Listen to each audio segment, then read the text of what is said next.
We were already too loud for the house when someone suggested it. Bloody Mary, 3 candles, 1 mirror, all of us packed into a bathroom that smelled like cheap vodka, citrus cleaner, and the faint electric bite of something overheated behind the walls. It was the kind of idea that only feels brilliant when you're tipsy enough to mistake dread for excitement. Come on, Alex laughed, flicking off the lights. We'll record it. No phones, Sam said, half joking, half serious, as if rules mattered to something that didn't exist. We lit the candles anyway. 3 small flames, wavering, stretching shadows across the tile like fingers testing the air. The mirror above the sink swallowed most of the room, our faces crowded into it.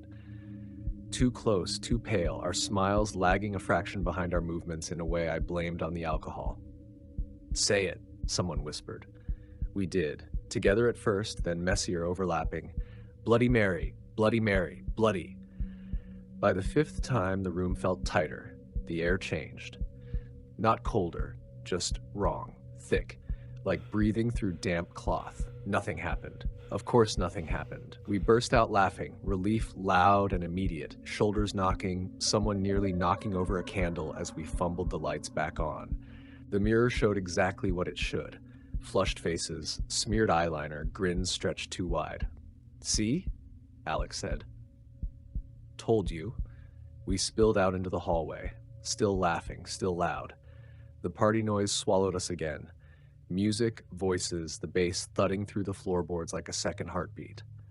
I was the last one out, and I don't know why I looked at the hallway mirror.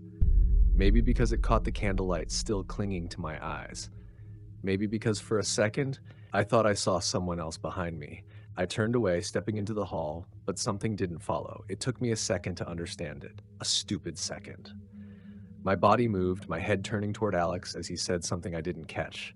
But in the mirror, I was still there, standing squarely in front of the glass, facing forward, watching. I froze. My stomach dropped so hard it felt like the floor tilted under me. Guys, I said, but it came out thin. Wrong. No one noticed. I forced myself to look again. My reflection hadn't moved.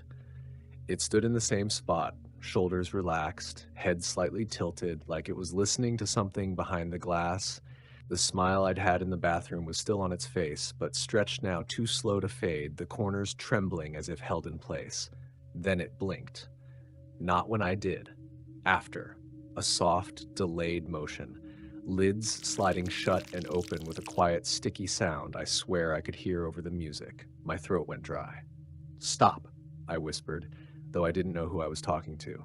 The reflection's eyes shifted, not following me, studying me. And when I finally managed to step back, just one step, it didn't mirror it. It leaned closer to the glass instead. Watching. The lights died mid-laugh. 1 second, music, voices, the pulse of the house alive around us.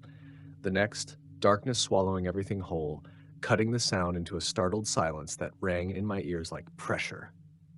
Someone cursed. Someone else laughed, thin and nervous.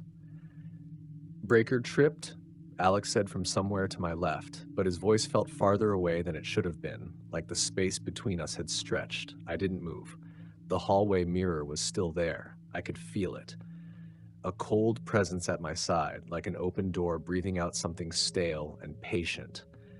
Then my phone lit up in my hand, a reflex, a small, white glow pushing back the dark just enough to make the shadows deeper. My lock screen flickered on, casting light up across my face, and in the glass of the screen, over my shoulder, someone stood behind me. I jerked, spinning around. Nothing, just the hallway, empty. The party reduced to silhouettes and shifting shapes. My breath came faster. Did you see that? See what? Sam's voice, closer now. He turned on his own phone, light slicing across the walls. And there she was, not behind him, inside the reflection. In the black screen of his phone, I saw her standing just inches from his back, a tall figure draped in something like a veil, the fabric hanging in strips that didn't quite move with the air. Her face was wrong, split. One side smooth and pale, the other cracked like porcelain shattered and forced back together, a dark seam running from her eye down to her mouth. I grabbed his arm. Hard. Don't turn around. What the hell are you? Don't. He froze. The laughter was gone now. The house had gone quiet in a way that didn't feel natural, like everything was holding its breath. Look at your screen, I whispered. He did. And I watched the moment he saw her. His whole body went rigid. No, he said, too quickly. No, that's... The figure moved. Not in the hallway, not in the real space, only in the reflection. She tilted her head, slow, deliberate, the cracked side of her face catching the faint glow, the fractures deepening as if something underneath was pressing outward. The veil shifted with a dry, whispering sound like fabric dragged over broken glass. Alex turned on his flashlight. The beam swept past us, catching the mirror at the end of the hall, and she was there too. Closer. Much closer. Standing directly behind him now in the reflection, though in reality there was nothing but empty air. Her hand, too long, fingers jointed wrong, began to rise, reaching toward his shoulder. Don't look at the mirrors, I snapped, grabbing him, yanking him away from the light.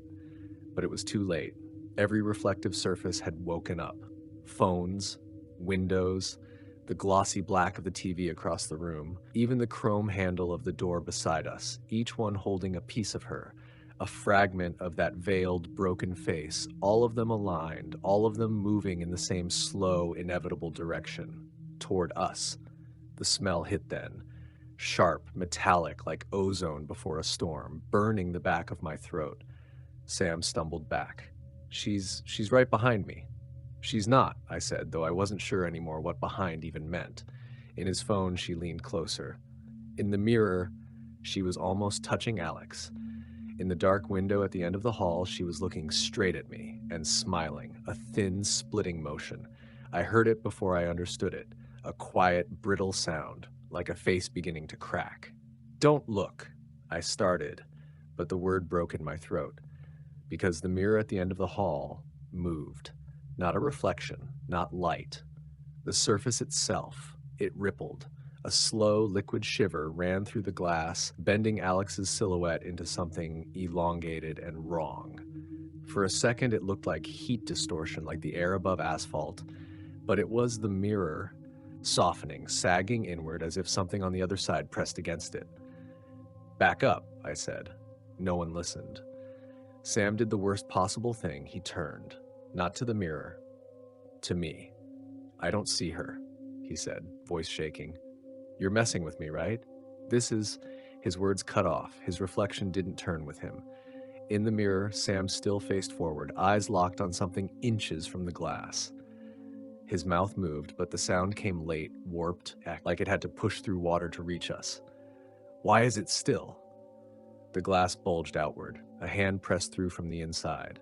Not breaking it, not cracking it, passing through. The surface stretched around it, clinging, resisting, then giving way with a wet, dragging sound that made my stomach twist. Pale fingers emerged first, too long, knuckles bending at impossible angles, then more of the arm, wrapped in that shredded veil that whispered as it moved. Sam screamed. Too late. The hand caught his wrist, not in the hallway, but in the reflection, and his real arm snapped forward as if yanked by something with impossible strength. No, no, he shouted, digging his heels into the floor. I grabbed him. Alex grabbed me. For a second we held. Then the mirror pulled. Hard. Sam's body lurched, his shoulders slamming into the frame, and the glass swallowed him inch by inch. His arm went first, disappearing into that rippling surface, then his head, his face stretching, distorting, his scream flattening into a thin, distant wail, as if the sound itself was being crushed. Hold him, Alex yelled. We tried. God, we tried. But the glass had him. It flowed around his torso, his legs kicking, shoes scraping uselessly against the floor until they too slipped beneath the surface. The mirror closed over him with a soft, final shudder. Solid again. Empty. No, not empty.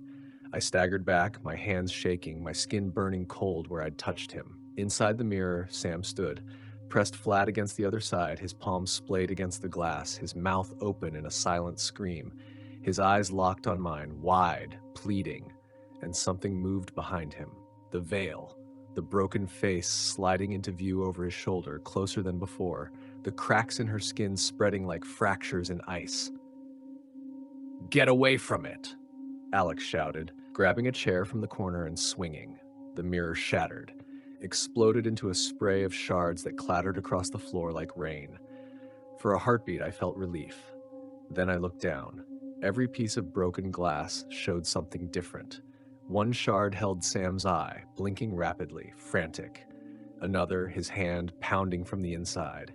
Another, her smile, wider now, splitting further, the crack along her face opening just enough to reveal something dark and shifting beneath. "Don't," I whispered, backing away. Too many reflections, too many pieces of her. Every shard trembled, and in each one, she moved. Alex kept swinging long after the mirror was gone. Wood slammed tile, shards skittered. The sound was wrong, too sharp, too thin, like every strike carried an echo that didn't belong to the room. I grabbed his arm, dragged him back, both of us breathing hard, out surrounded by glittering fragments that refused to lie still. "Stop," I said. "Just stop looking." "I'm not," he started, but his eyes flicked down. Mine followed. In the largest shard near my shoe, the hallway stretched deeper than it should have been, receding into a corridor that didn't exist. I stood at its mouth. Not here. There. My reflection faced me perfectly still, and then it smiled. "Don't," I whispered again, but I was already looking, already locked in. The air tightened. That same thick pressure from the bathroom pressed against my ears. Ozone burned the back of my throat. Somewhere, glass whispered. In every shard, she gathered. Pieces of the veil sliding into alignment, the cracked half of her face assembling from angles that shouldn't meet, her eye finding me from a dozen directions at once. Not behind me anymore, around me, inside the reflections. "She's," Alex said. "I know." A hand slid out of a shard by my foot. Small this time, delicate. The skin pale and too smooth until it reached the wrist where the cracks began, spreading like frost. It touched my ankle. Cold. Not just cold, empty, like heat had been erased. I jerked back, but more hands followed, pressing through other shards, the glass flexing, softening, accepting them with that same wet resistance.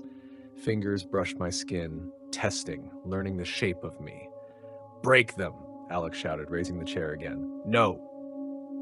The word tore out of me. "That makes more." Too late. He brought it down. The shard at my feet burst into smaller pieces, and she multiplied. A chorus of that brittle, splitting sound filled the hall, like 100 thin surfaces cracking at once. In each new fragment, her face appeared, closer, clearer, the seam along her cheek opening further, something behind it shifting, pressing forward as if eager. Alex stumbled back. "What do we do? What do we do?" I didn't answer, right? Because the hallway mirror, what was left of it, the jagged frame still clinging to the wall, began to ripple again. Only this time it wasn't reaching out, it was opening. The surface thinned, stretched, and I saw through it. Not the wall behind, but a dim, colorless version of the hallway, drained and distant like a memory of the space. Sam was there, still trapped, his hands slamming silently against the other side, and my reflection stood beside him. Waiting.